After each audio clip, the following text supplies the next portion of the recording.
What's up? It's your boy Gimzilla coming at you with another gaming strategy video.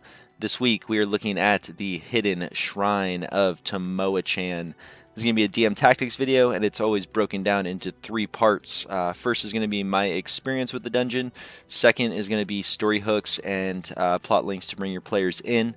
And then third and finally are going to be some must-see rooms and tactics to bring the dungeon to life.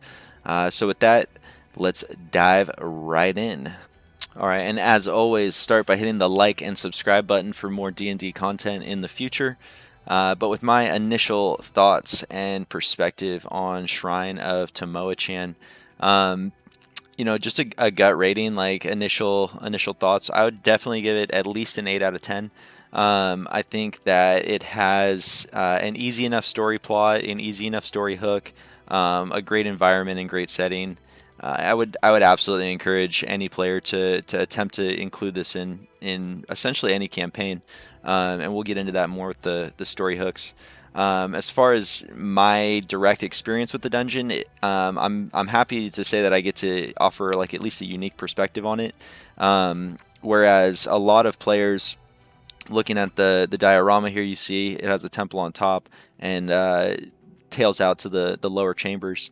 Module as written essentially says that there's a cave in and you start in the lower chambers, and the whole mission is to ascend to the top of the dungeon. I forego that, and went down through the top temple section, and I think that gave me an interesting perspective. It's definitely skewed. I would say this is not like a standard Shrine of Tamoachan review period, but I wasn't mad at it. I don't think my players were mad at it. Wasn't disappointed running in through the top. And as far as reviews out there, I know a lot of people are always going to tell you to just kind of go in through the crumbling rocks. Leave your comments down below. Let me know what you think. But as after running it, I don't think it's necessarily necessary to go through the bottom. Going through the top is perfectly acceptable. Second, kind of just like the overall feeling of the dungeon. It's a 1E module, so first edition module, and essentially what that means in my mind is the developers at that time had this very open feel to Dungeons and Dragons, and rightfully so, right? How many of us just kind of take our homebrews and just dive off further into the abyss with that? Um, but essentially, like the story hooks and the lore that you want to invest in this place is essentially up to the player. Like just using this as a standalone module that you would add to your games. It doesn't really fill in all of the backgrounds that you're wanting, and specifically, like there's no central piece to the dungeon. The best way that I can describe this place is a museum. Again, I think it focuses on the fact that there's not a centerpiece to the dungeon. You can attack it from the top or the bottom. You can come in from any angle, and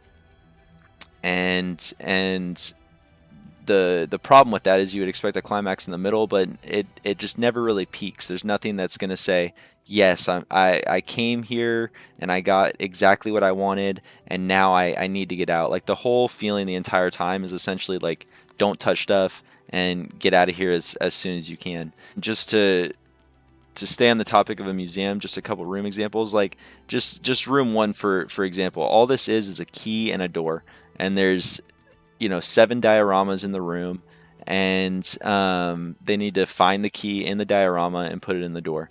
But there's so many moving parts there that characters are going to spend like an hour. Like I've seen people spend a whole session on room one, and and and I don't know what you want from your game, right? Like what I want from my games is like heavy traps, a couple big adventure parts, a pretty big bad guy, maybe one or two intricate puzzles like this. But that's just example one right there. The very first room you start in, it just has 30 moving little itsy bitsy pieces that characters are going to try and read way too much into, and it derails adventures in points.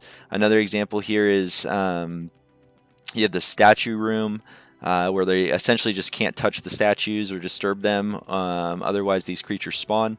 Again, there's so many like little statues illustrated in the room. Players just get bogged down with it, and again, you have the diorama downstairs, you have the diorama upstairs. Two more set pieces where characters are going to be trying to read into the architecture of the dungeon with no payoff, so to speak. So again, just take that equipped as you will. But that was definitely my overall experience with the dungeon. Was the fact that it gives you so many tools to build off of and so much lore that you can fill in.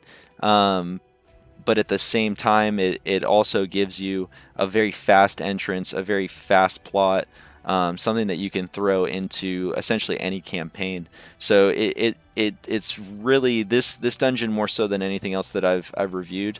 Um, the DM has the decision to really decide like, okay, is this going to be like a methodical layout for me? I'm going to have all the lore drawn out. Like, are we going to spend like 3 or 4 months in here, or do I only want to spend a month max, like 3 or 4 sessions? Just quickly rampaging out of here as quick as I can, and I think that this dungeon provides both options to the DM. So very good with the museum style pacing. Not very good with the high octane combat encounters. So with that, let's switch over to a couple plot hooks that are going to bring your characters in, and just some easy setting options to place this dungeon, in any world. All right, so as stated in the overall review section, again, this is a very easy dungeon to hook players into. I think that the main plot line that the module delivers is perfectly acceptable, as just kind of a railroady, oh shoot, now you're down here, like let's get out type adventure. But if you want to have kind of more depth in that, I think that it again enables a ton of those options for you. So the first kind of example of of the plot hooks and kind of why I personally went through the top, is the fact that even after they descend down the initial rubble, module as written states that they can spend 10 rounds, or something like an hour digging their way out to the surface of the structure, at which point their options are going to be essentially to walk away saying, hey, like I didn't want to be in here in the first place, or two, maybe walk up to the top temple and start messing around with the crazy bat altar up there. So the module states that players are, it's not like they're not allowed up here at the top. And then again, specifically looking at the top map here, it crumbles and decays just like the rest of the dungeon below. So every round that players are up here, they're rolling a d10 with chance to fall through the ground and essentially just be forced into the dungeon anyways. So that's personally what happened to me is they came up here, they couldn't quite figure out to lift the tomb. I had some dusty fingerprints on it. No one was going to stick their hand in the wall of the bat mouth, but yeah, the ceiling eventually decayed and they fell through the top. But I felt like it was just a much more organic experience to have a temple, and then they're the ones looking for the entrance, right? Nobody really wants to be railroaded in. I'd rather my characters find the entrance. So that's the advantages. As far as placing the dungeon, like how simple is it to put just 100-foot ziggurat in the middle of a jungle? Could be a forest, could be a desert, could be a mountain plateau. It's such a small feature and with such sense to have a tomb in this crazy like underground layer type setting. So very very small asset that again, I think that is so easy to install. It's really a 10 out of 10 in that department for me as far as inserting it. Other hooks that I used, okay, besides just the initial you fall in and you have to get out. I did a rescue mission, and I ended up having the colleague that they were looking for, passed out with the monks way down in the lower chambers, having drank in the elixir, and needed to be awoken at that point. And just as easy as you know, an NPC rescue mission, you could have an artifact down here. You could have again, just a little bit of forethought, having your characters do any kind of research into any Aztec type civilizations or tribes in your world, and then at that point they'd be eager to go and explore the temple at that point. Um, Perfect. I mean, I don't really know what else to say in this section other than it's very simple to add. The story hooks are straightforward, and as the DM, again, you can always just emphasize like you just got to get out of here alive. Like if you think that they're stalling too much in the lower sections, looking at stuff they shouldn't be, or reading too much into stuff. Um, you know, you just flip the script and kind of hint at them specifically at what you're looking for. And again, build your dungeons around it. This module I think is 100% extremely integratable and extremely easy to integrate, and yeah, highly recommend. So without further ado, let's dive into some must-see rooms and encounters that I feel were stellar from the module. Start this section off. I'm going to start up top on the temple. I do want to reiterate kind of what I said back in the overview part, which was there's really no stellar set pieces here, but there's a lot of small parts that I think I could recycle and reuse in other games. A lot of small mechanical stuff that might get lost in the chaos that is the museum escort. So let's start up top, and again, what this is this is a altar to the Bat God of Death, and they have two options. They can either open the lid and essentially climb down into the top, or there's this big bat mural in the back, and they have a mouth that a player needs to stick a limb into, and it'll like bite them, get the blood, open the door, and you're allowed into the dungeon at that point. So just a very kind of it has mechanical parts. It has a puzzle. You can leave some fingerprints on the coffin to kind of hint that was how it was lifted and rated previously. You know, however you want to play it. This dungeon I felt lacked in a couple strong mechanical ones, and this was a trap or a wall or roadblock that players are essentially going to have to face as an entrance. Likewise, I didn't get to run it in my game, but the exit over here I felt was a very interesting idea, where you essentially turn the wheel, and as you turn the wheel, the floor opens out from underneath you. So characters need to figure out, like, they turn the wheel halfway and they're starting to fall into a pit, and they have to kind of brace themselves to turn this gigantic cringy wheel. So first thing I would highlight is play up your entrance and exit, right? Like if you were coming from the bottom out, then this exit should feel glorious. Likewise, if you're going in from the top, the entrance should feel like, you know, it's something special. You're really breaking into a tomb and raiding it. And I think that mechanically they did a good job as far as studying those rooms. I am going to focus in from the top down, and we'll go from there. And you know, I'd be amiss to not mention just kind of the very first room. But essentially, this room is a doppelganger switch. You have a player walk in, they see a statue of themselves holding an idol, and then they lift up the idol and control it. Again, doppelgangers are just such a fun thing to play with in D&D, as far as like kind of taking one party member out, pulling them aside, letting them know that, hey, now you're on the other team. But yeah, you got a doppelganger on the first floor. You also have a second doppelganger on the bottom floor. So that would be kind of a great mechanic and a great roleplay opportunity for your characters. And if as the DM you can successfully execute a doppelganger switch, by all means you should do so. I just think they're extremely fun. Besides that, we had like a string of mundane encounters, you know, a stone wall that they blasted through, a centaur mummy that even to my fourth level characters that they started the dungeon as, just wasn't very threatening. You know, everyone kind of makes their saves. No one's necessarily paralyzed, and from there it's quite simple. Again with the water weird, again with the giant spider. It's just these like single, and again with the jabbering mouther or gibbering mouther. gibbering mouther, sorry. But all these like single monster encounters are just they fall flat. They fall really flat. I guess quickly on the diorama room.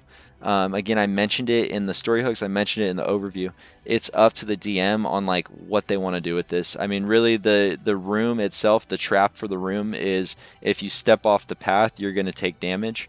But what I ended up doing is I had like the stream running through it. I had the planes.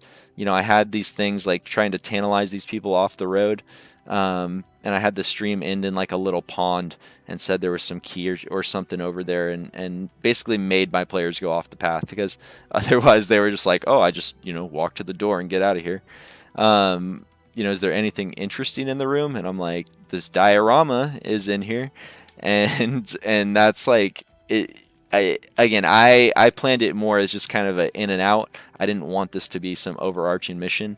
But if you want these diorama rooms to stand out, you really need to put in the work. And I'll just take another moment to emphasize that. Really did want to run one of these rooms, specifically this guy down here in 42. It's in the book, it's like a huge text section, and it's like kind of overwhelming, and you're like, what am I really getting from this? And it's not much. So the main mechanic that I took away from this that I thought was brilliant is essentially when the room first activates and they have to reach the center pillar, right? They're going to be standing somewhere here on the south, and they have to reach the center pillar. What's your instinct? Okay, I'm just going to run right at it. Okay, you can't walk up these stairs on the south. You get blown down by a huge gust of wind. Okay, I run around to the side. Okay, water hits you, and like you can't run up those stairs. And then somebody else coming up the other side, and you can't get up those stairs. And then you just specifically have to walk up the north stairs.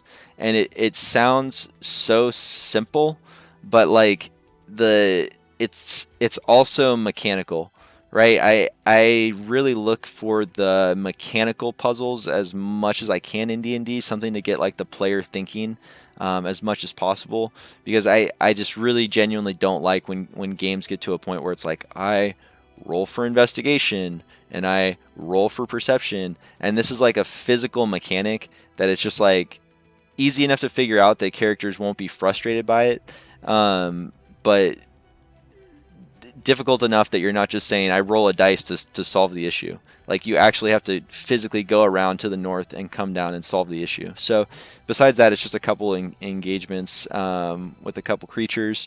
Eventually they can survive and get this.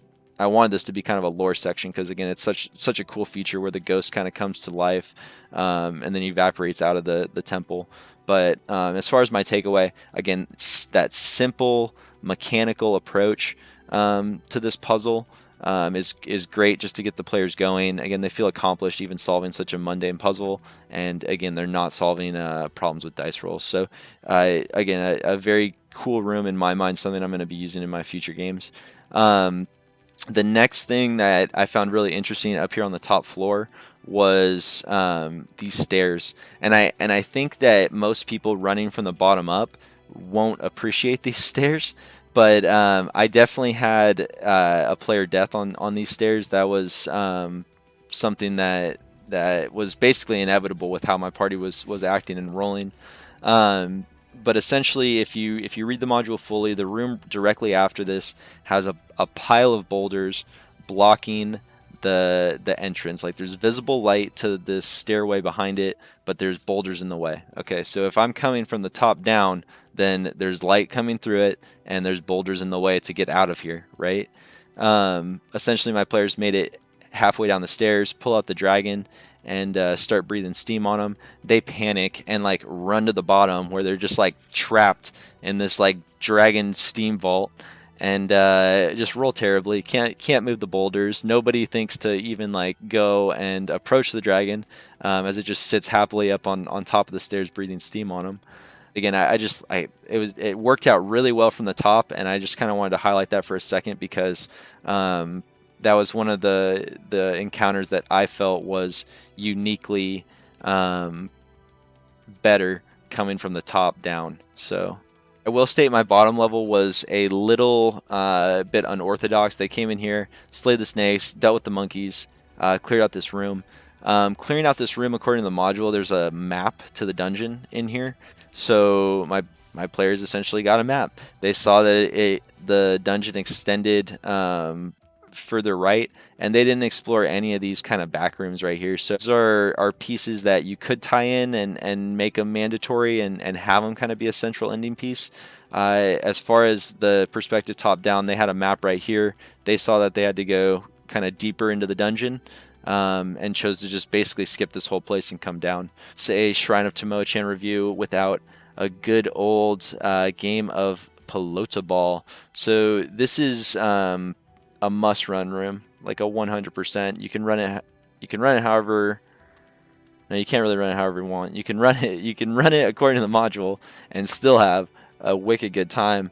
Pelota ball being a small game where it's basically like Quidditch. You have this ball floating in the air, flying around, hovering, and your characters are forced to whack the ball into one of these goals on the far side.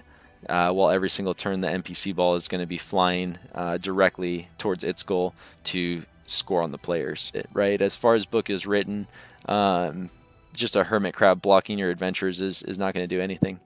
All right, perfect. And then the last room that I thoroughly enjoyed, and I'm going to emphasize here at the end of the video, not the vampire room, right? You think I might be aiming in on the vampire room. It's this room right before the vampire room.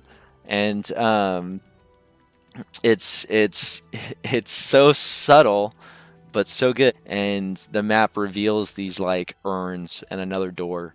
And like normally in Roll20, they're like, oh, you put urns on the map. Like what are the urns for? They got to do something, right?